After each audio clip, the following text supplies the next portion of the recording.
Bueno, y ahora nos vamos a centrar en el carburador, que tenía una pérdida, estaba tirando gasolina.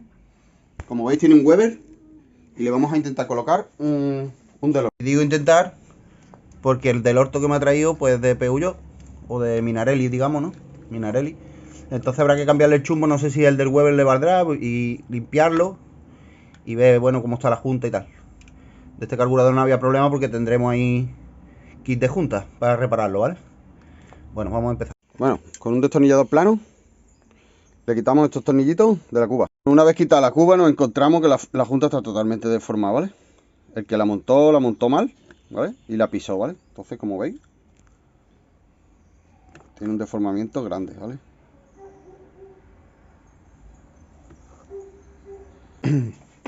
Fijaros cómo arranca ahora. Ahora, primero.